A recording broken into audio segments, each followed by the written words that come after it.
রাজধানীর জ্বালানি সংকট এবং ভোগান্তির খবর জানাবেন সহকর্মী ফাহিম ইউসুফ। তিনি এই মুহূর্তে অবস্থান করছেন আসাদ গেটে। ফাহিম, এর আগে আপনি তেজগাঁও থেকে চিত্র আমাদের সামনে তুলে ধরেছিলেন, এখন আপনি আসাদ গেটে অবস্থান করছেন। কি চিত্র দেখছেন সেখানকার পরিস্থিতি আসলে কি, সেখানকার গ্রাহকদের প্রতিক্রিয়া কি?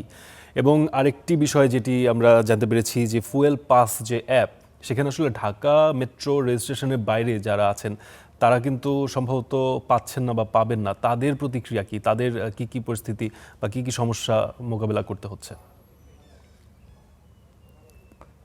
সকাল থেকে রাজধানীতে যে ভিড় ছিল গাড়ির অতিরিক্ত, সেটি কিন্তু বেলা বাড়ার সঙ্গে সঙ্গে আরো বেড়েছে এবং আজ যেহেতু শুক্রবার সেহেতু কিন্তু ছুটির দিনের যে ভিড় সেটি কিন্তু সাধারণভাবে আমরা অনেক বেশি দেখি।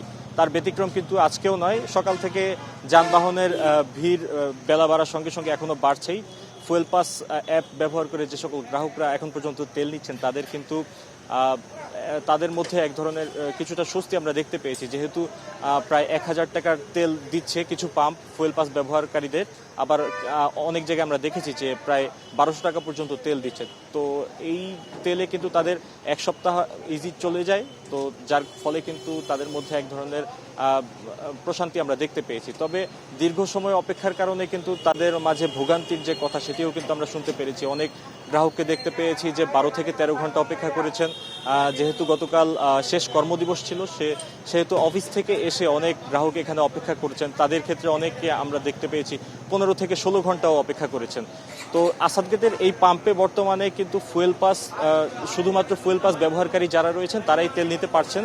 এখানে সম্পূর্ণভাবে অন্যান্য সাধারণ ব্যবহারকারীদের জন্য তেল দেয়া বন্ধ করে দেয়া হয়েছে। তবে সব মিলিয়ে যদি বলি যে সকল গ্রাহকরা এখন পর্যন্ত ফুয়েল পাসে রেজিস্ট্রেশন করতে পারেননি, বিশেষ করে ঢাকা মেট্রোতে যাদের রেজিস্ট্রেশন করা গাড়ি, তারাই শুধুমাত্র ফুয়েল পাস ব্যবহার করতে পারছেন। তো অন্যান্য যে সকল জেলার রেজিস্ট্রেশন করা গাড়িগুলো রয়েছে সে সকল গ্রাহকদের মধ্যে কিন্তু বাড়তি ভোগান্তি এবং তাদের মধ্যে ক্ষোভ আমরা দেখতে পেয়েছি।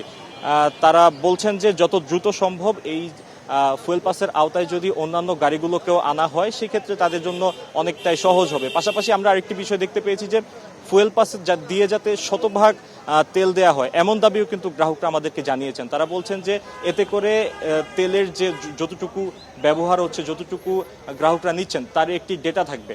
তো এই ছিল তাদের সবশেষ দাবি এবং আমার কাছে থাকা সবশেষ তথ্য।